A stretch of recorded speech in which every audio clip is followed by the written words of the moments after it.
পৃথিবীর শ্রেষ্ঠ বিশ্ববিদ্যালয়গুলোর মধ্যে অন্যতম হচ্ছে ব্রিটেনের বিশ্ববিদ্যালয়গুলো এবং তিনি আবারও আন্তর্জাতিক শিক্ষার্থীদেরকে ব্রিটেনকে তাদের উচ্চশিক্ষার গন্তব্য বেছে নেওয়ার জন্য বলেছেন।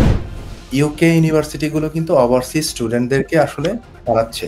তারা হয়তো ওয়েলকাম জানানোর চেষ্টা করছে সো দ্যাট তারা দে ক্যান কাম অ্যাগেইন, এবং এটা তো একটা বিশাল huge market for the economy at the same time আপনার ইউনিভার্সিটির জন্য, কারণ এটার আমাদের ইউকের যে বিশ্ববিদ্যালয়গুলোর যে একটা ফান্ডিং এর বিরাট একটা অংশ আসে হচ্ছে আপনার ওভারসিজ স্টুডেন্টস থেকে।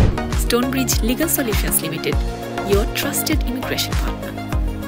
পৃথিবীর শ্রেষ্ঠ বিশ্ববিদ্যালয়গুলোর মধ্যে অন্যতম হচ্ছে ব্রিটেনের বিশ্ববিদ্যালয়গুলো এবং তিনি আবারও আন্তর্জাতিক শিক্ষার্থীদেরকে ব্রিটেনকে তাদের উচ্চশিক্ষার গন্তব্য বেছে নেওয়ার জন্য বলেছেন। মোটামুটি 2-2.5 মিনিটের এই বক্তব্যটি দিয়েছেন। সাধারণত ব্রিটেনের শিক্ষামন্ত্রীরা মাঝপথে এসে, অর্থাৎ আপনি দেখুন ফেব্রুয়ারি সেশন কিন্তু দরজায় কড়া নাড়ছে, তো ফেব্রুয়ারি সেশনের ঠিক আগে তিনি এ ধরনের একটি বক্তব্য দিয়ে আসলে কি বোঝাতে চাইলেন? সঞ্জয়, আপনি এটি একটু যদি ব্যাখ্যা করেন। জি অফকোর্স। তানভীর ভাই, উনি যে বিষয়গুলো বলছেন স্পেশালি লাইক ইউকে হচ্ছে ইউকের যে ইউনিভার্সিটিগুলো লাইক ওয়ার্ল্ডের টপ 10 ইউনিভার্সিটির মধ্যে ইউকের 4টা ইউনিভার্সিটি রয়েছে।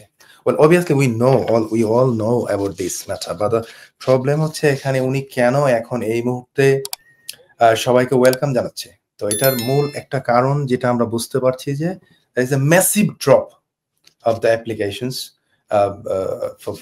as a student visa in the United Kingdom. তো স্টুডেন্ট হিসেবে কিন্তু এখন স্পেশালি এই গত জুলাই থেকে সেপ্টেম্বর সেশনে যে অ্যাপ্লিকেশন পড়েছে, লাস্ট সেশনের তুলনায় দেখা গেছে যে এই অ্যাপ্লিকেশন 13% অলরেডি ড্রপ। তার মানে হচ্ছে যে ইউকে ইউনিভার্সিটিগুলো কিন্তু ওভারসিজ স্টুডেন্টদেরকে আসলে পড়াচ্ছে।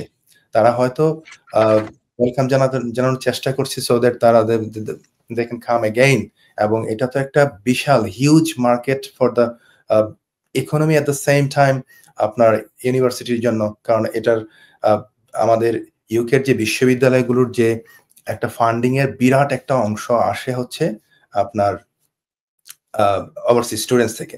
So obviously that's a huge market, এবং স্টুডেন্টরা যখন আসে অটোমেটিক্যালি আপনার ইকোনমিটা কিন্তু রোলিং হচ্ছে, হ্যাঁ, এন্ড দেয়ারফর এটা অর্থনীতির জন্য কিন্তু একটা বিরাট এন্ড দেয়ারফর এটা একদম তারা বুঝতে পারছে যে এটা একটা বিরাট সংকট বিশ্ববিদ্যালয়ের জন্য, যে তারা বিশ্ববিদ্যালয়গুলো চালাতে পারছে না।